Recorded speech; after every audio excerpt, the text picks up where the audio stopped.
Investidores, bom dia. Michael Burry, protagonista da crise do subprime, adquiriu esse projeto aí, ó, a Flut. Agora, por quê? Alguém sabe me dizer por que esse camarada entrou na Flut agora? Agora, inclusive ele barganhou e pegou em 107, já estamos em 111, ele está se dando bem. E não foi pouca coisa não, encheu a mão. 60% da mão de Michael Burry foi nessa Flut aí. A questão aqui é duas. Primeiro, por que ele fez isso? E segundo, será que dá para fazer a mesma coisa nas corretoras de criptomoedas? Essa é a grande questão que a gente vai desvendar agora, tá? Então, bora lá.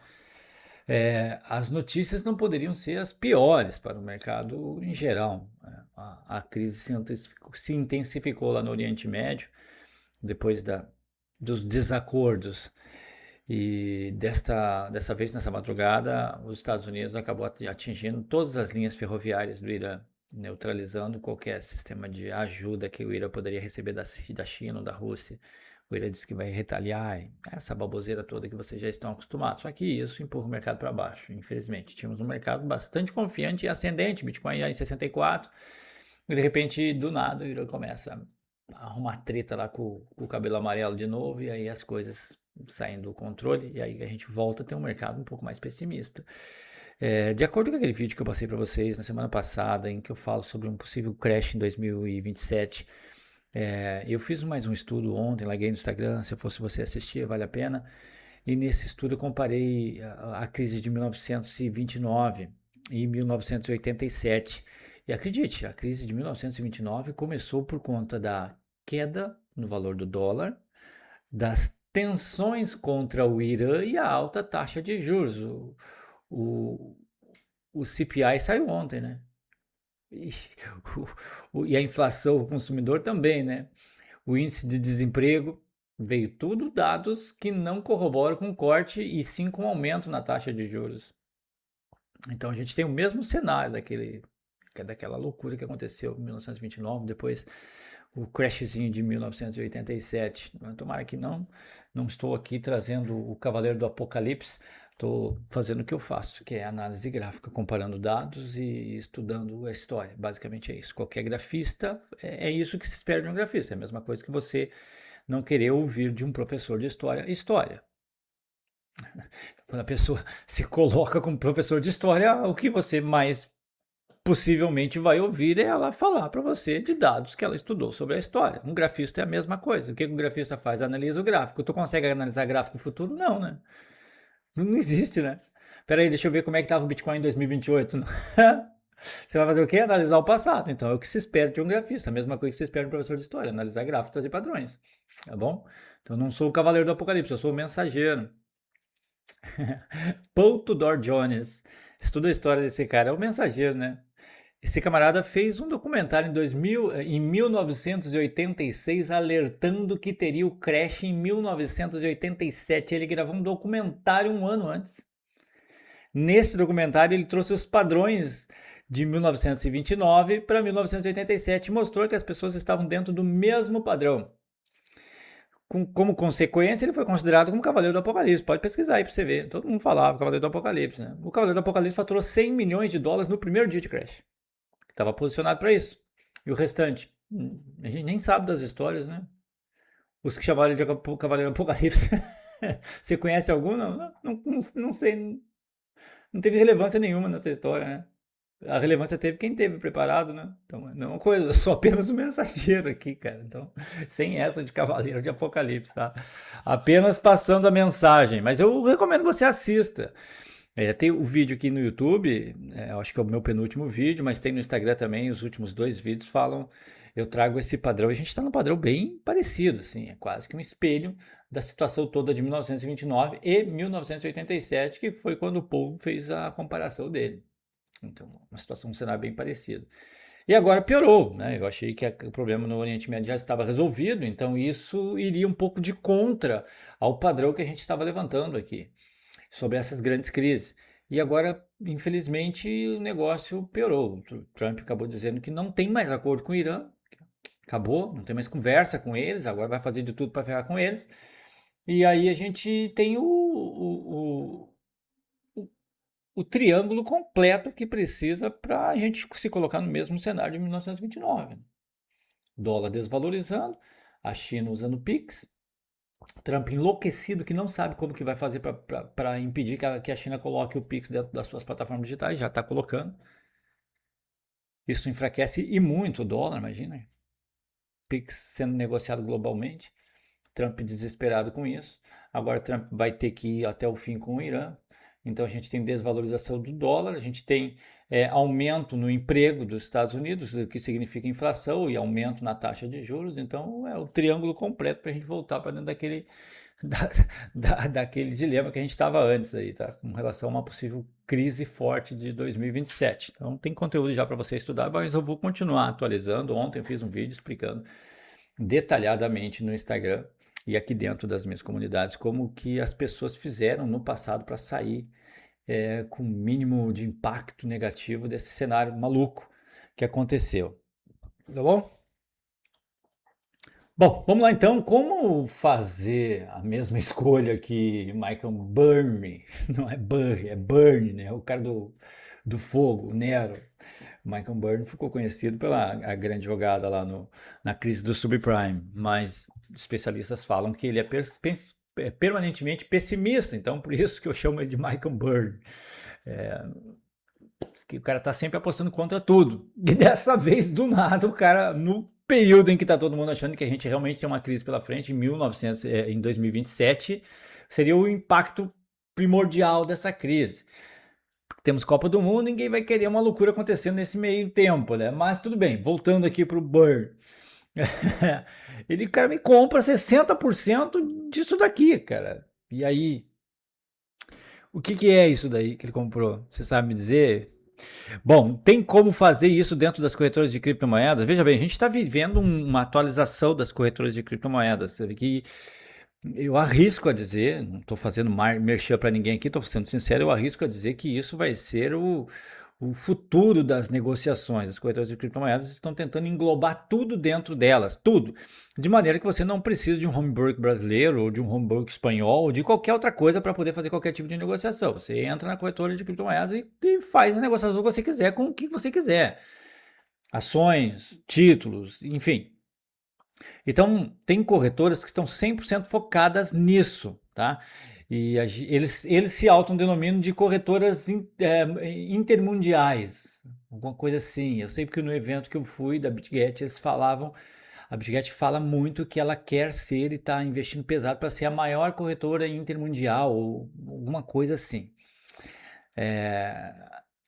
Não sei qual o termo específico para traduzir isso para português, o que eles falam, mas dá alguma coisa assim. Mas vamos colocar corretora internacional, a corretora que você negocia qualquer papel de qualquer país, de qualquer lugar do mundo dentro daquela corretora, não é só criptomoedas.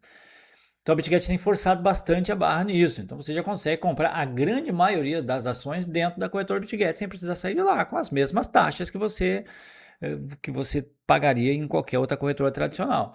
Tá? Agora essa daqui não sei, vale a pena pesquisar. Eu não pesquisei ainda, tá? Por quê? Porque eu li essa notícia bem no momento que eu ia abrir o vídeo, eu li a notícia que o Burry, né, tinha adquirido 60% do capital de aplicação dele em FLUT. E eu pensei, porra, peraí, já vou puxar aqui, já puxei, já iniciei o vídeo com isso daqui, ainda não pesquisei. Mas vale a pena pesquisar. O link da corretora BitGet está aqui na descrição. É uma das corretoras que eu mais confio, né? São 3 corretoras que eu trabalho, a Elbank, que está aqui na descrição sempre o link, a Wix, uma baita de uma corretora, principalmente para quem opera alavancado, está aqui na descrição, as taxas justas, é bem legal a Wix. E a corretora BitGet, que é uma corretora que está lutando para ser a maior corretora internacional de todas e está chegando lá, cara, estão com muita força. E ali onde você consegue negociar não só a criptomoeda, não só alavancado, você consegue negociar a grande maioria das coisas. Vale a pena dar uma pesquisada. Se você tem conta lá, dá uma olhada. Se você não tem conta, abra a conta. Caso você ainda não tenha, porque pode ser que não tenha FLUT, não sei. Mas a grande maioria, Tesla, NV, SpaceX, essas coisas lá, tudo já tem lá, eu sei. Ouro, prata e afins. Bom, BTC, o que dá para esperar do BTC?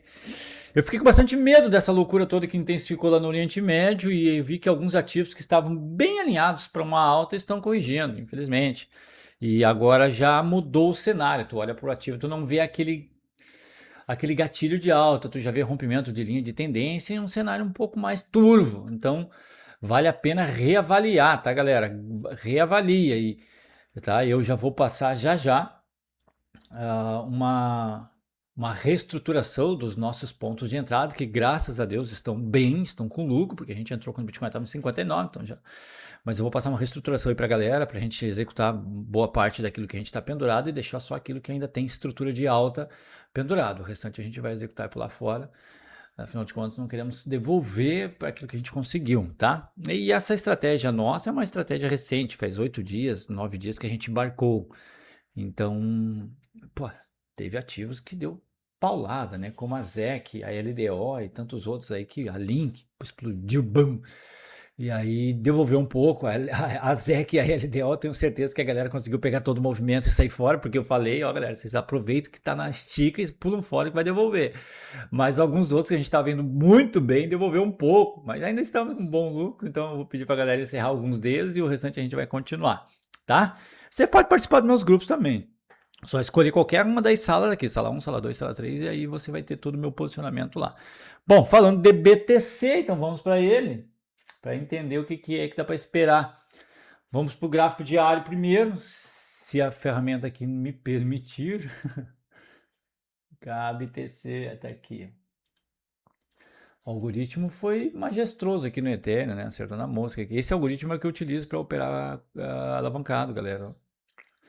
Aqui, ó, duas etiquetas, elas apontam divergência, tá? Então, duas etiquetas te diz o ponto de entrar, ou tanto de short quanto de long. Não tem erro, negócio fantástico.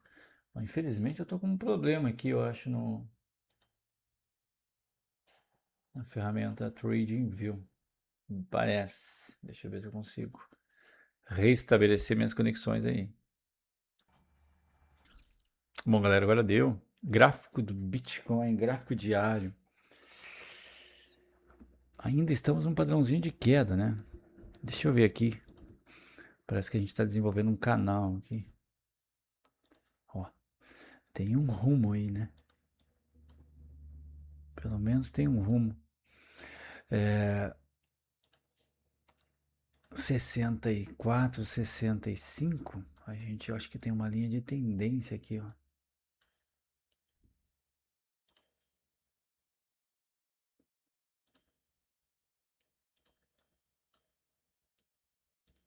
Seria muito legal se a gente viesse aqui nessa linha de tendência 72. Não sei se vem. É, o mercado, o índice de força relativa continua buscando uma sobrecompra, né? A gente consegue ver que ó, sobrevendemos, estamos em divergência bullish e continuamos a subir, buscando uma sobrecompra. Então, pode ser, cara, pode ser que a gente venha buscar essa região aqui. É FIBO aqui ainda, né? Aqui para cima aqui é FIBO, 71, 72. Tem chance, tem chance. Eu teria que acontecer de maneira rápida, tipo, até o final de semana, domingo, por aí, segunda-feira, de essa visita acontecer ao 71. É claro que é pouco provável, que teria que subir uma boa quantia, mas teria que ser de maneira rápida, tá? Mas a chance da gente passar ali agora é muito difícil, porque ao chegar ali já estaríamos sobrevendendo aí um índice de força relativa. Num período de 4 horas, um período mais curto, vamos ver quais padrões que a gente temos aqui. É também, ó, sobrevendeu, não chegou a sobrecomprar, não tem nenhum gatilho de baixa aqui, também não tem nenhum gatilho de alta, estamos à deriva aí praticamente, tá? Então, olha, eu acho que a gente vem buscar próximos níveis. Eu vou ficar confiante com o BTC, esperando visitas do Bitcoin a níveis como pelo menos 68 aí, tá, galera? Tem, de repente 60, 71, mas eu acho que pelo menos 68. Espero que aconteça, tá? Então essa é a minha expectativa. Mas isso tem data marcada, tá? Não pode passar de segunda-feira. A partir de segunda-feira o período fica pessimista e a gente pode ter queda. Então é isso, surfar com alguns que vão nos dar a possibilidade de sair com um bom resultado e sair fora de outros aí que já estão tenebrosos. Obrigado pela sua atenção, espero vocês dentro das salas, os links estão aqui embaixo, das corretoras também, caso você queira poder fazer que nem o Michael Burr. Tamo junto.